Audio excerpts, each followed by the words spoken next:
Bonsoir à tous. Merci beaucoup Édouard pour l'invitation à venir suivre cette belle journée.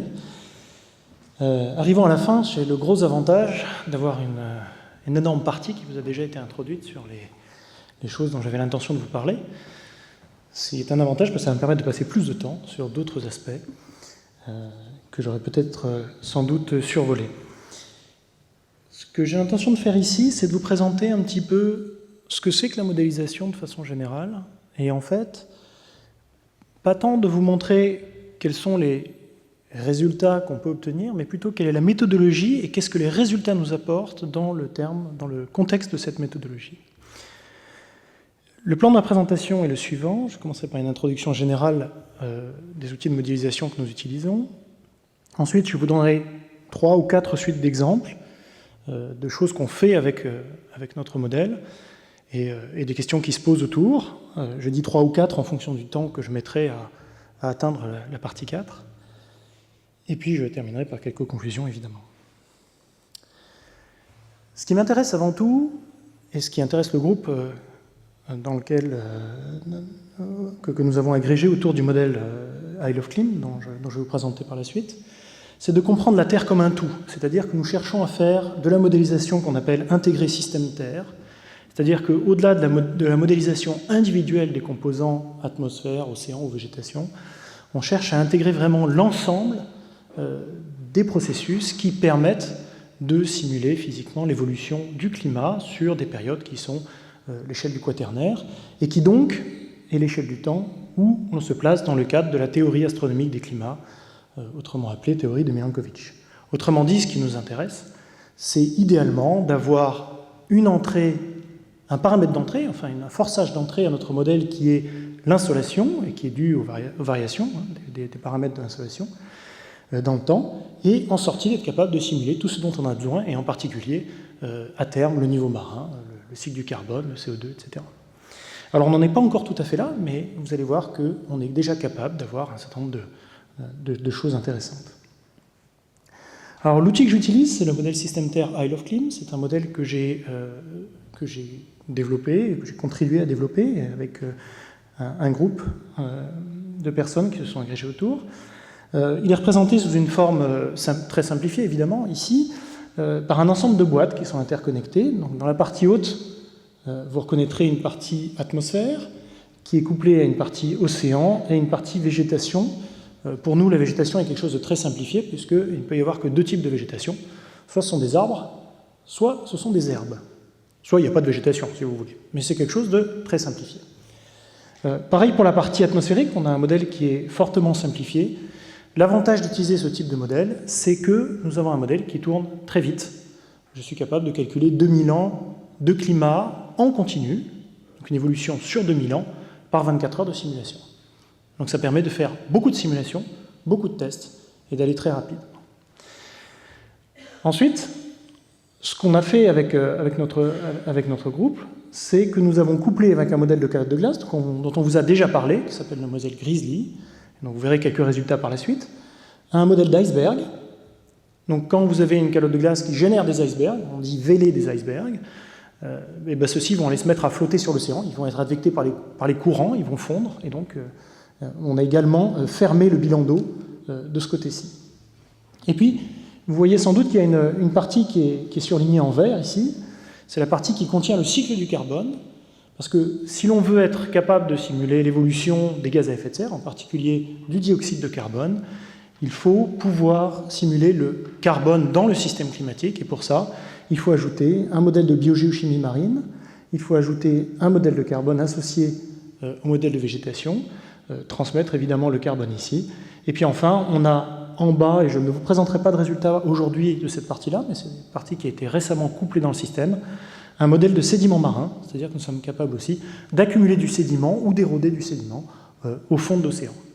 Et pourquoi est-ce que nous prenons en compte ces processus? Eh bien parce que l'ensemble des processus que vous avez présentés sur ce schéma sont les processus qui président à l'évolution du climat à des échelles de temps qui sont celles du quaternaire. Alors, qu'est-ce que c'est qu'utiliser un modèle de climat? Pour beaucoup de gens, utiliser un modèle de climat, c'est un outil magique où On appuie sur un bouton, ça fait une simulation, puis ça donne un résultat qui marche bien. Alors, Lorraine, j'ai noté, avec beaucoup de plaisir, a déjà montré des résultats de simulation qui ne marchaient pas. Et je vais faire pareil, parce que il me paraît important de transmettre le message aussi que ça ne marche pas à tous les coups, et que c'est du travail, et que ça demande de comprendre comment ça fonctionne. Qu'est-ce que c'est un modèle de climat? C'est pour moi un laboratoire numérique. Un laboratoire, parce qu'évidemment nous sommes des chercheurs, mes enfants m'imaginaient toujours quand ils étaient petits avec une blouse blanche. Alors j'ai dû les décevoir un jour, j'avais pas de blouse blanche, parce que je suis modélisateur, donc j'ai pas de laboratoire. Mon laboratoire il est numérique, donc j'ai une blouse blanche numérique d'une certaine façon. Et ça nous sert à quoi ce laboratoire numérique? Ça nous sert à tester des hypothèses de la même façon qu'un laboratoire plus classique. Et on cherche donc à comprendre ces trois choses. On cherche à y comprendre les processus qui régissent l'évolution du système climatique, et en particulier à avoir l'importance relative de ces processus. C'est-à-dire, en fait, à une échelle de temps donnée, pour un changement climatique donné, quel est le processus dominant, quel est le premier ordre qui va gouverner le système climatique. Et comme on l'a vu dans les présentations qui ont précédé, il y a des fois, on a un changement climatique et on ne sait tout simplement pas quel est le processus qui préside à ce changement. Ensuite, c'est un endroit où on peut tester des hypothèses à propos d'événements climatiques passés pour lesquels nous avons des données, ou pour reconstruire de la dynamique des climats passés. Et enfin, c'est aussi un laboratoire où on cherche à quantifier l'importance relative de ces mécanismes, mais cette fois pour le changement climatique futur. Évidemment, on ne fait pas de la recherche sur le changement climatique uniquement pour comprendre ce qui s'est passé, mais aussi pour savoir ce qui va passer dans le futur. À titre personnel, je préfère que ça ne serve pas à simuler le climat. Je préfère ne pas oublier qu'un modèle reste un objet avec lequel on peut tester des hypothèses, mais ce n'est pas une reproduction exacte de la planète. Ce n'est pas quelque chose où on peut prendre simplement la sortie et se dire tiens, c'est argent comptant, j'achète telle chose va se passer dans les 50 prochaines années ou 100 prochaines années. Non, on a quelque chose qui nous donne des ordres de grandeur, parfois assez précises, mais ce ne sont pas des simulateurs au sens où on peut l'entendre dans l'industrie, par exemple. Quand vous avez un simulateur de voiture, c'est quelque chose qui est aussi bon que la vraie voiture, parce que vous pouvez pouvoir tester des choses dessus de la même façon que sur l'objet réel. Donc voilà pour le cadre.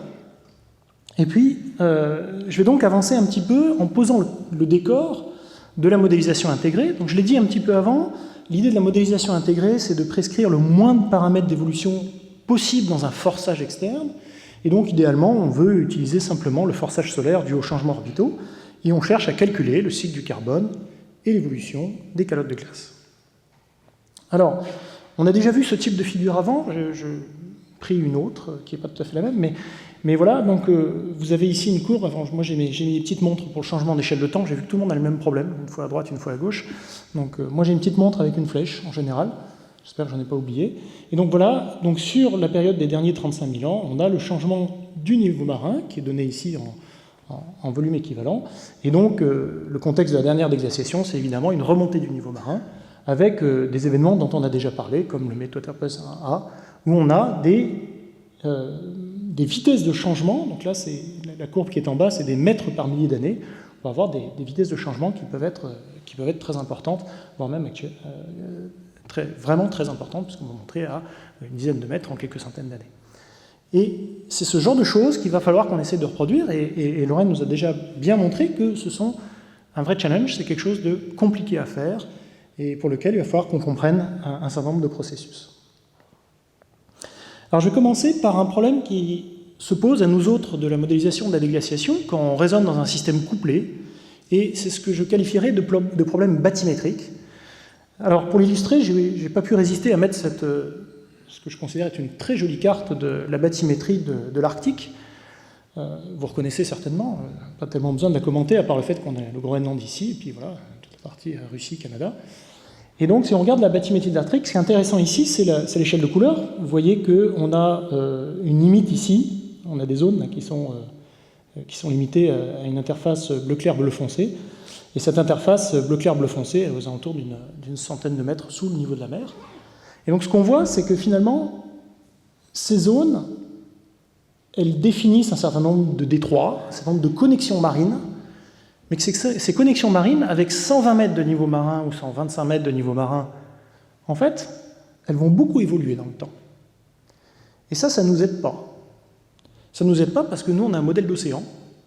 Et ça veut dire que lorsque on va changer le climat, quand on va changer le positionnement des calottes, eh ben, on va être obligé de changer également les détroits, on va être obligé de changer l'emplacement des connexions marines. Et donc c'est un sujet sur lequel on a travaillé dans notre groupe, parce que c'est quelque chose qui n'était pas fait jusqu'auparavant, et de voir un petit peu comment est-ce qu'on peut faire ça, et comment ça se fait en pratique. Et alors en pratique, ça donne des... Alors je vais prendre un exemple là, sur l'Europe du Nord, pour garder la zone arctique. Alors, on a vu déjà des figures de ce type-là un peu avant. Donc on a juste la partie groenlandaise, Islande, et puis ici on a les îles britanniques, la Scandinavie, Svalbard et les îles russes, ici, la mer de Barents. Au dernier maximum glaciaire, tout ça c'est couvert de glace. On a une jolie calotte. Alors il y a des discussions sur certains aspects de la calotte, mais en gros, on a une calotte, et donc toute cette partie-là, en fait, c'est, du point de vue de la modélisation, c'est une partie terrestre. Terrestre avec une grosse calotte blanche posée dessus. Et puis, si l'on compare avec ce qu'il y a aujourd'hui, alors j'ai dû tourner la carte parce qu'elle n'était pas orientée comme il fallait, donc c'était juste pour qu'elle ait la même orientation que celle qui est juste à côté. Ça c'est le nord de la Norvège, le Svalbard, et puis donc c'est toujours la mer de Barents. Et pourquoi c'est important? Parce qu'en fait, à l'actuel, vous avez un courant chaud qui rentre là, un courant froid qui rentre là, et puis ça se mélange. Et donc du point de vue de la dynamique océanique, c'est très important d'être capable de reproduire ce genre de connexion, parce que ça peut changer de façon importante la façon dont on modélise les différentes parties des océans. Alors si on intègre ça dans notre modèle, en plus on a un modèle qui n'est pas à très haute résolution spatiale, donc évidemment des tout petits détroits, on ne les voit pas, donc il va falloir travailler un petit peu sur comment on prend ça en compte. Et donc si on prend ça en compte dans notre modèle, ça donne ça, issu d'un papier de notre collègue, auquel on a contribué avec notre collègue Nathalie Bout. Donc vous avez en haut la grille de notre modèle, pour la partie actuelle. Donc a priori, vous reconnaissez à peu près un masque Terre-Océan tel qu'on a l'habitude, avec quelques détails, c'est que c'est basse résolution spatiale, donc il y a des blocs, il y a des endroits, il y a des blocs qui n'existent pas. Et puis ça, c'est pour le dernier maximum glaciaire, avec deux reconstructions différentes. Alors il y a des termes barbares ici en haut, Ice6G et Glac 1D. Bon, c'est deux reconstructions différentes.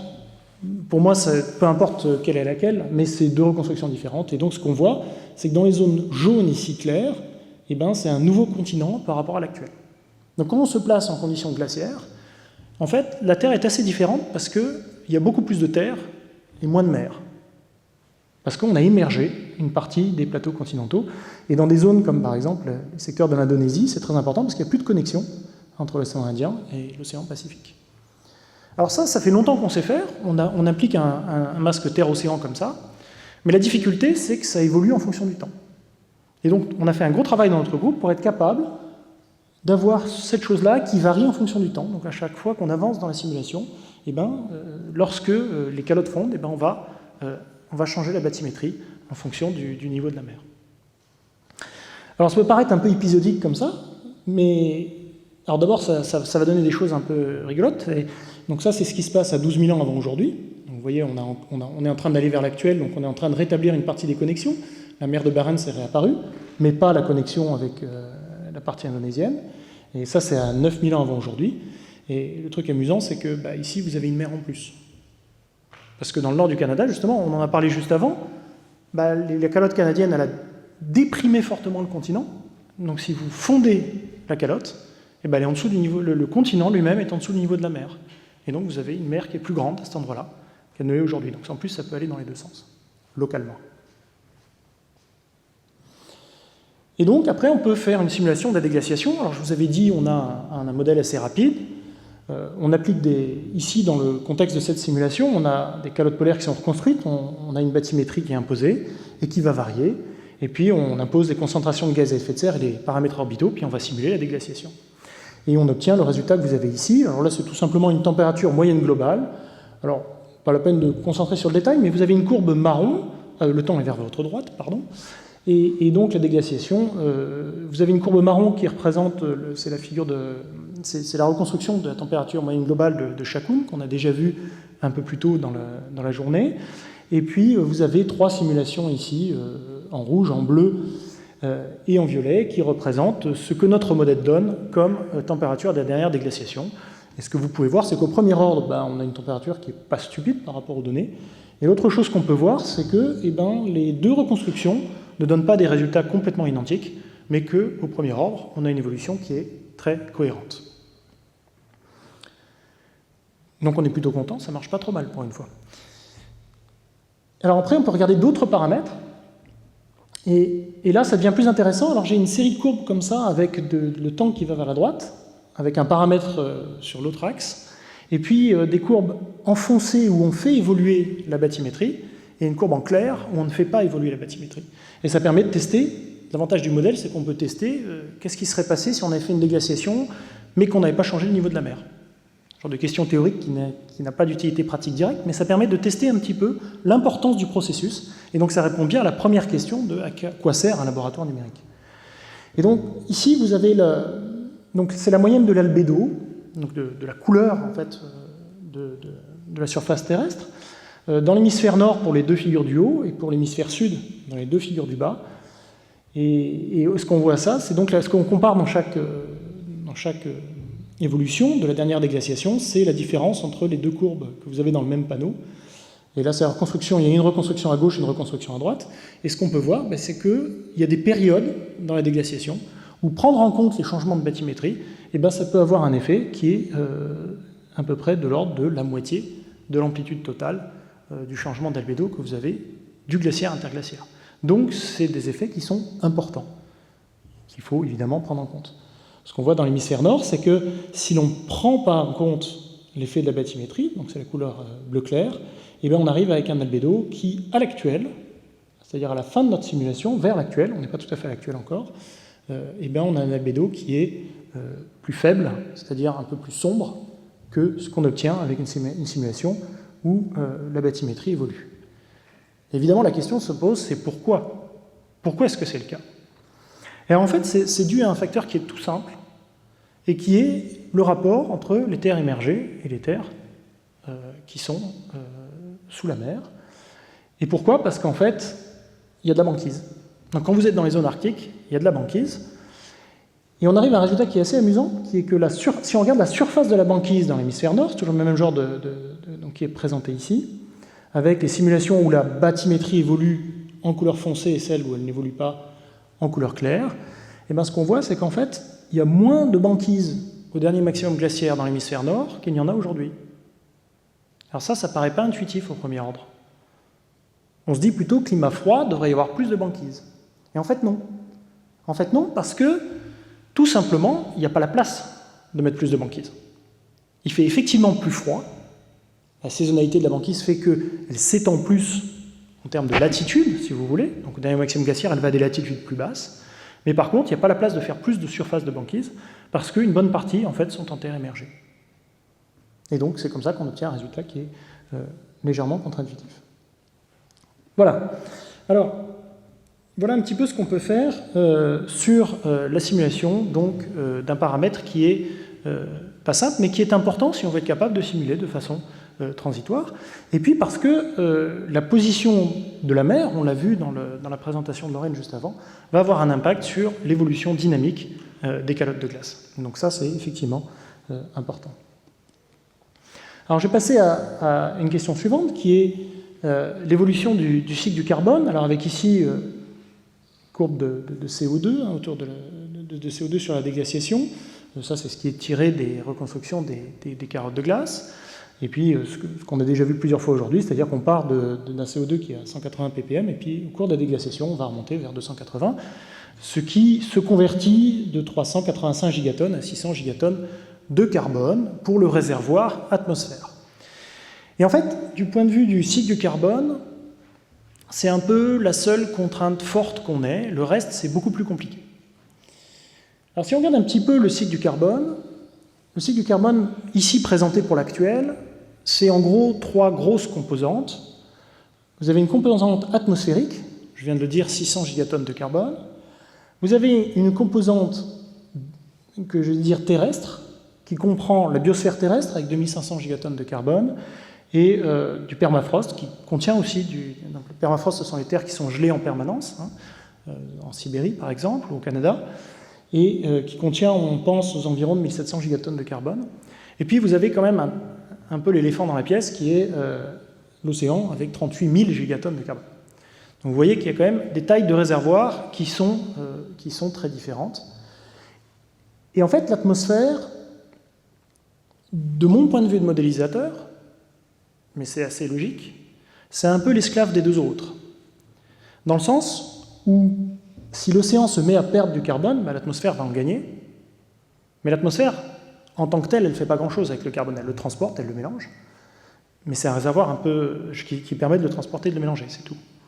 Et par contre, si on veut, et puis si on coupe de la végétation, on brûle des forêts par exemple, on va aussi rajouter du carbone dans l'atmosphère. Et donc, le contenu en carbone de l'atmosphère, c'est un équilibre permanent entre un très gros réservoir océanique et un plus petit réservoir terrestre. Donc il y a un facteur 10 entre les deux, au premier ordre. Alors qu'est-ce qui se passe en période glaciaire? Eh bien, en période glaciaire, c'est compliqué parce qu'on a du mal à évaluer. Le seul qu'on connaît bien, c'est le CO2 atmosphérique, parce que ça, c'est bien reconstruit par ce qui est dans les carottes de glace, et on a 215 gigatonnes de carbone en moins. Pour ce qui est de la partie terrestre, vous voyez qu'on estime entre moins 300 et moins 800 gigatonnes de carbone. Donc on a une marge d'erreur qui est quand même énorme. Et pourquoi est-ce qu'on a moins de carbone dans la biosphère? C'est une question qu'on peut se poser. Pourquoi est-ce qu'il y a moins de carbone dans la biosphère en période glaciaire? Premier ordre, la réponse c'est qu'il fait beaucoup plus froid. Il y a des zones continentales qui sont couvertes par les glaces ou par des zones, une extension du permafrost, des zones qui sont peu propices à l'extension de végétation. Et donc, au premier ordre, on peut dire qu'il y a moins de zones avec de la végétation qui accumule du carbone, et donc le réservoir il est plus petit. Et donc on a perdu du carbone. Comme rien ne se perd, rien ne se gagne, il faut bien que le carbone aille quelque part, et donc la conclusion logique, c'est que de ces deux choses-là, on conclut relativement logiquement qu'il y a entre 500 et 1000 gigatonnes de carbone en plus dans l'océan. Et donc, c'est ça qu'on aimerait bien être capable de comprendre, par quel processus on arrive à mettre plus de carbone dans l'océan. Alors, le problème de fond, ce que je viens de vous montrer, c'est que lorsqu'on s'occupe de changement de bathymétrie, quand on met des calottes de glace et qu'on enlève de l'eau dans l'océan, le problème, c'est qu'en fait, on va diminuer le volume de l'océan. Et en diminuant le volume de l'océan, on ne favorise pas le stockage de carbone. Et pourquoi on ne le favorise pas? Parce qu'en fait, si on considère que la concentration de carbone reste constante dans l'océan, et bien si on perd 3% de volume dans l'océan, on devrait perdre 3% du volume de carbone. Donc en fait, on devrait avoir une source là, et pas un puits. Et pourtant, c'est un puits. Et alors ça, c'est un problème qui est compliqué, et qui probablement fait intervenir pas mal de choses. Et en fait, quand on regarde toutes les simulations qui ont été faites, dans plein de modèles différents, avec plein d'hypothèses, pour réussir à avoir plus de carbone dans l'océan, et à stocker plus de carbone, et arriver à avoir un CO2 glaciaire qui ressemble à ce qu'on a dans les carottes de glace, on s'aperçoit qu'il n'y a pas deux modèles qui ont la même recette. Alors ça, c'est un peu ennuyeux. Parce que autant on aime bien jouer avec les modèles et montrer que ça marche bien, quand on a trois modèles qui donnent le même résultat pour des raisons complètement différentes, on peut penser quand même qu'il y en a un ou deux dans le tas qui se trompent. Qu'on n'a pas tout compris en tout cas. Et c'est vraiment à ça que servent nos laboratoires numériques. Alors je vais vous donner un tout petit exemple.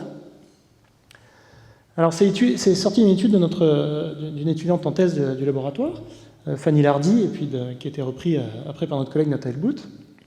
C'est une intercomparaison de modèles à l'échelle internationale qui s'appelle PEMIP. Ici, c'est la branche carbone.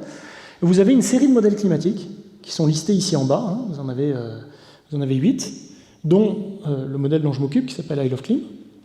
Et puis d'autres modèles dont certains noms ne vous sont pas inconnus parce que vous en avez entendu parler aujourd'hui.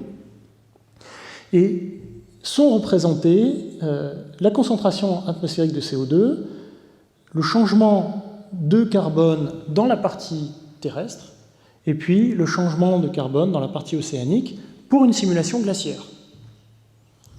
Et vous voyez qu'il y a trois couleurs là-dedans. Alors vous avez un modèle en bleu dont je ne parlerai pas, qui est un modèle qui fait de l'océan seul, donc il n'est pas couplé océan, atmosphère, végétation, donc c'est plus compliqué d'estimer les choses, donc celui-là je ne vais pas en parler. Et les autres, il y a deux familles. Vous avez les modèles en jaune, où l'évolution du carbone dans l'atmosphère est imposée. Autrement dit, vous trouvez le bon résultat parce que vous l'imposez. Et donc, dans la première figure en haut, vous voyez qu'il passe de 280 à 180 ppm. Ben, ils marchent tous très bien, parce que forcément, on leur a imposé. Si on leur donne la bonne réponse, ils savent faire. Et puis, vous en avez 3 autres, en violet, dont le nôtre, qui ils partent dans l'autre sens. Donc vous partez de 280 ppm, vous faites une jolie simulation glaciaire bien froide avec des calottes, vous gardez le cycle du carbone, vous calculez le CO2 atmosphérique, et qu'est-ce qui se passe? Hop, on monte vers le haut. Donc ça ne marche pas en fait. Donc ça c'est un exemple où, quand vous prenez les meilleures conditions physiques possibles, vous mettez vos connaissances de la simulation du cycle du carbone, et ça ne marche pas. Et donc pour que ça marche, il faut le prescrire, sinon ça ne marche pas. Mais ce qui est intéressant, c'est en fait comment ça se répartit entre les différents réservoirs. Et dans cette étude, ce qu'on voit, c'est que les 3 modèles qui calculent tout, qui calculent l'évolution du cycle du carbone de façon dynamique, les 3, ils perdent du carbone, et ils en perdent entre 600 et 300 gigatonnes de carbone. Ce qui est au premier ordre, dans l'ordre de grandeur de ce qu'on attend. Mais ce qu'on voit aussi, c'est que ces 3 modèles, ils gagnent du carbone dans l'océan. Donc ça va plutôt dans le bon sens. Simplement, ils n'en gagnent pas assez. Et ça, c'est le problème qu'il nous reste à comprendre, c'est pourquoi est-ce qu'on n'arrive pas à mettre assez de carbone dans l'océan, au glaciaire, ou est-ce qu'il y a encore un autre processus qu'on a raté. Et ça, c'est toute la question, et c'est une question de recherche sur laquelle nous travaillons avec mon groupe actuellement. Alors, l'un des gros acteurs qui n'est pas pris en compte dans ces simulations et qui pourrait être important, c'est le permafrost. Alors, je vous présente ici à gauche, vous avez une carte de la reconstruction globale du permafrost au dernier maximum glaciaire. Et les zones colorées vous donnent les mêmes pour la période actuelle. Ce que vous voyez, c'est qu'une grande partie de l'Eurasie est couverte par des zones de permafrost à très grande échelle. En France, ça va jusqu'au rivage de la Loire. On a des zones qui sont gelées en permanence en profondeur dans les zones autour de la Loire. Et ce qu'on constate dans les zones de permafrost qu'on a aujourd'hui, c'est que ce sont des zones qui peuvent contenir beaucoup de carbone. Donc peut-être que ces zones-là, en fait, pendant les périodes glaciaires, stockent beaucoup de carbone. Et donc c'est une partie de la réponse à notre problème. Le problème qu'on a, en revanche, c'est que si on compare les 2 zones, en fait, la surface que l'on gagne n'est pas si énorme que ça. Et l'une des raisons, c'est qu'en fait, sur la partie américaine, on perd cette zone de permafrost complètement. Donc cette partie-là, en fait, ne va pas jouer dans le bilan. Donc probablement, cet aspect-là joue un rôle, mais ce ne sera pas suffisant, et il va falloir garder quelque chose en direction des sédiments marins, qui est la partie sur laquelle nous travaillons actuellement.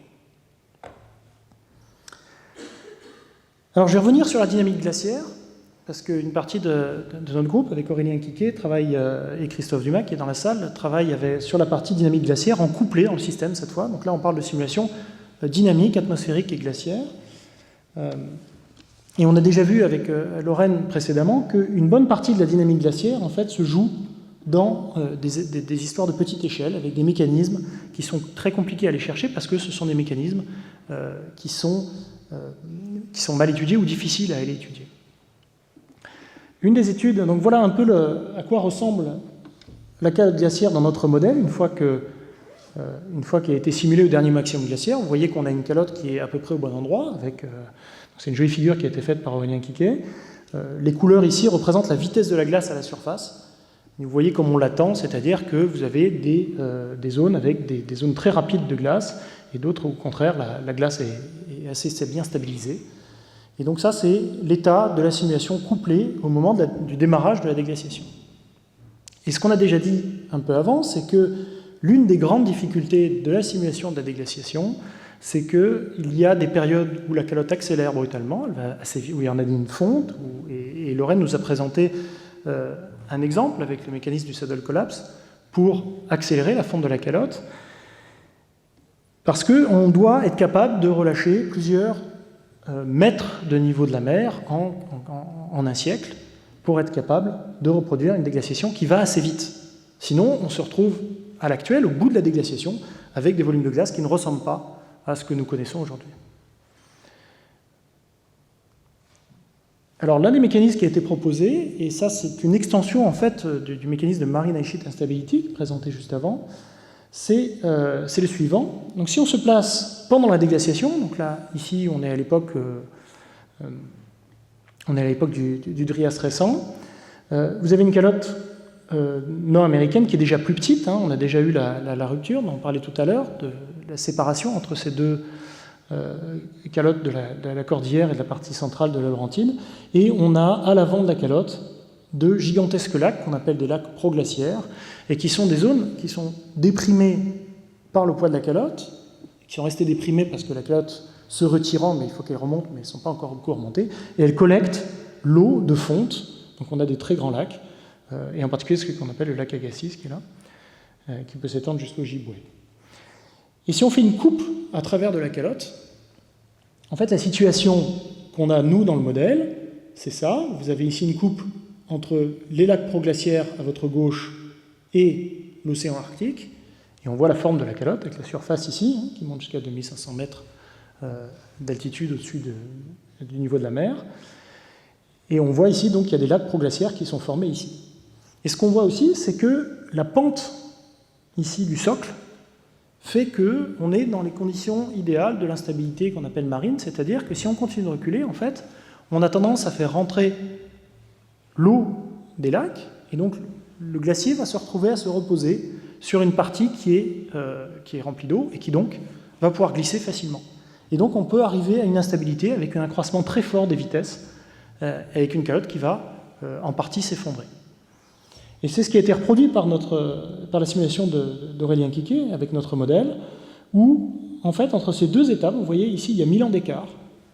Et en fait, la calotte s'est mise à flotter sur les lacs proglaciaires, et du coup, avec une perte extrêmement importante, à la fois de volume et d'altitude, des calottes ici, sur la partie sud, comme si, en fait, les lacs en fait, sont suffisamment larges pour avoir le même mécanisme que si la calotte se mettait à flotter sur la mer, d'une certaine façon. Alors si on regarde ce que ça donne en carte, vous avez ici une évolution avec... alors j'ai pas une aussi jolie animation que Lorraine, mais on peut voir ici une évolution à partir des maximum glaciaires avec une grosse calotte qui commence à se retirer, former des lacs proglaciaires, et puis ici, on a l'événement abrupt où on a une perte brutale d'une bonne partie de la calotte et qui tout simplement va s'évacuer par glissement, en fait, par s'effondrer. Voilà. Donc voilà une des méthodes, et donc ça c'est un processus qui est fortement non linéaire et qui permet de reproduire des niveaux de fonte qui sont très importants. C'est un autre mécanisme qui peut avoir joué dans le cours de la déglaciation. Et là, en fait, quand on regarde un petit peu la chose importante, c'est est-ce qu'on arrive à reproduire en fait l'évolution du niveau marin calculé cette fois, puisque nous on calcule le volume des calottes, donc on est capable de recalculer un niveau marin. Vous avez ici une évolution temporelle avec le temps vers votre droite du niveau marin. Les données que je vous avais présentées avant sont en vert, ici, et vous voyez que notre simulation couplée, qui est en bleu, se situe entre les deux reconstructions, mais elle est un petit peu au-dessus de ce qui est reconstruit dans la reconstruction de Lambeck. Alors après, ça c'est deux autres reconstructions, donc il y a une certaine dispersion également de quel était exactement le niveau marin dernier maximum, et ça, Lorraine l'avait bien montré dans sa présentation. À partir de là, on est capable, notre modèle aussi est capable de calculer le flux d'eau qui va résulter de cette fonte, et on va se retrouver avec un flux d'eau, vous voyez, qui va varier en fonction de la déglaciation. C'est la courbe bleue qui est ici, et vous voyez qu'on part avec un flux d'eau qui est zéro, voire légèrement négatif lorsqu'on construit une calotte, et au fur et à mesure de la déglaciation, on va avoir des pulses avec, sur l'ensemble, c'est calculé sur l'ensemble, des flux d'eau qui sont assez importants vers l'océan et qui donc peuvent avoir un effet évidemment majeur sur la circulation océanique. Si on compare ce qu'on obtient avec les taux qui sont recalculés à partir des reconstructions, donc c'est les courbes jaunes que vous voyez ici, ce qu'on peut voir c'est qu'on arrive à des taux qui sont dans l'ensemble se comparent assez bien avec les flux de fonte qu'on attendrait des reconstructions, mis à part l'événement ici du Meltwaterpass Sahara, qui reste un événement qui est encore beaucoup plus abrupt et pour lequel, là pour le coup, on a encore du travail. Voilà un petit peu les choses. Je vais vérifier l'heure quand même.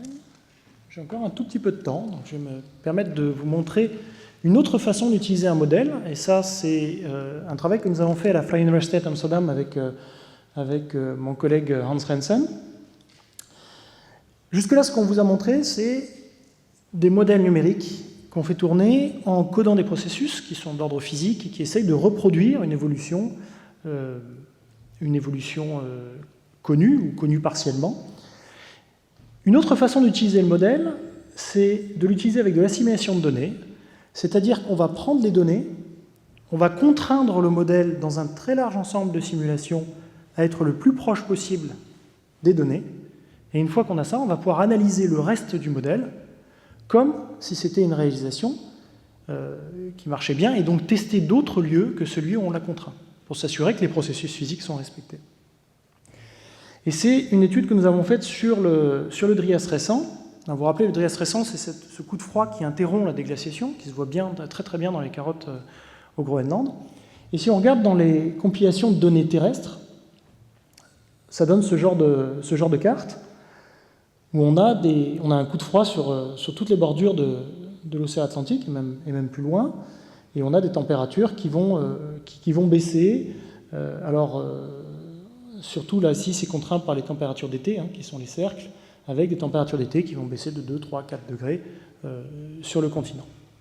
Et le problème du Dryas récent, c'est qu'on n'a pas de mécanisme très clair sur quelle est la cause de ce soudain retournement de situation qui faisait qu'on déglaçait, on allait vers des températures plus chaudes, puis d'un coup on s'est retourné. Et ça, on a d'idées de plein de mécanismes. Plein de mécanismes ont été proposés. Il y a des mécanismes sur le forçage radiatif, il y a des mécanismes sur des volcans, il y avait des mécanismes qui ont été proposés sur la vidange de lacs proglaciaires qui pourraient perturber la circulation océanique. Mais le problème, c'est que, on l'a vu d'abord, ces mécanismes peuvent être modèles dépendants, et ensuite, il faut trouver la bonne combinaison qui permet d'avoir la bonne réponse. Et donc, pour faire ça, pour montrer en fait quelle est la part de chaque mécanisme dans le résultat final, ce que nous avons fait ici, c'est que nous avons contraint le modèle Elfclim, on a pris le modèle, et on a utilisé ce qu'on appelle un filtre à particules. Alors, le point de départ, c'est ça. Donc vous avez en noir le delta E18, que je prends comme un proxy de température ici, sur la déglaciation, avec l'événement de Younger-Dryas, donc un coup de froid dans la déglaciation. Et puis, si je fais tourner mon modèle atmosphère, océan, végétation sur la déglaciation, sans couplage avec des flux d'eau douce, sans couplage avec la calotte, simplement juste la déglaciation, et bien j'obtiens la courbe orange ici. Et vous voyez que le modèle il se promène gentiment à travers les événements abrupts, en ignorant complètement qu'il est censé faire un événement du Dryas récent. Et donc ça montre tout simplement que dans le modèle orange ici, il n'y a pas les mécanismes pour faire cette chose abrupte, et donc il va falloir comprendre quels sont les processus qu'il faut rajouter pour être capable d'obtenir ce genre de changement abrupt. Alors pour ça, qu'est-ce qu'on a fait? On a utilisé un principe qu'on appelle du filtre à particules. Alors ça a l'air méchant comme ça, mais en fait le principe est simple. Après l'implémentation, c'est autre chose. L'idée, c'est qu'on va prendre un modèle, et on sait qu'à le modèle, on est capable d'estimer s'il est bon ou mauvais à chaque instant où on a des données. Donc à chaque instant ici, on est capable de dire, tiens, on a eu une évolution du climat, donc là c'est un état du modèle, on a une évolution du climat, puis un autre état du modèle, etc. Et on est capable de dire à quel point on est proche ou pas d'une observation.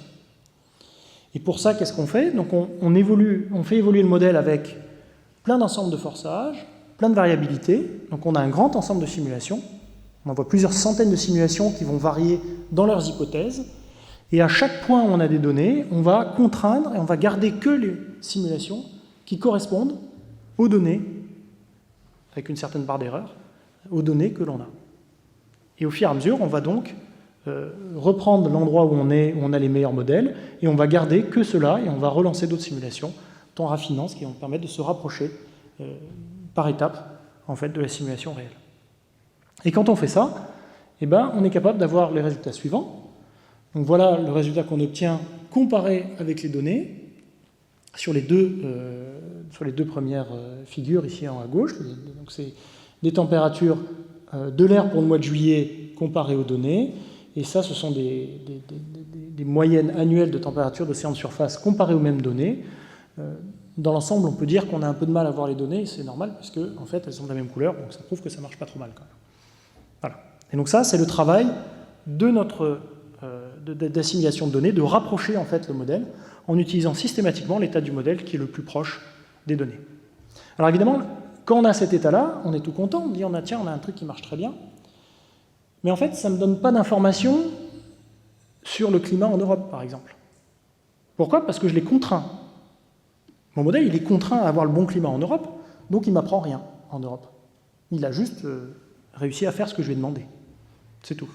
Par contre, si j'ai envie de regarder, sachant que c'est contraint en Europe, qu'est-ce qui se passe ailleurs, là, je suis capable, avec le modèle, d'apporter une information physique. Et puis, je suis capable de faire encore autre chose, qui est, avec le modèle, de dire, pour obtenir cette chose qui marche bien, eh bien, il faut que je réduise la circulation intermoaline de tant de pourcents, il faut que j'ai un forçage radiatif volcanique de tant de pourcents, et c'est cette combinaison de facteurs qui me permet d'obtenir quelque chose qui fonctionne avec le DRS récent. Donc ça me permet d'évaluer, finalement, les mécanismes qui vont me permettre d'avoir le bon résultat.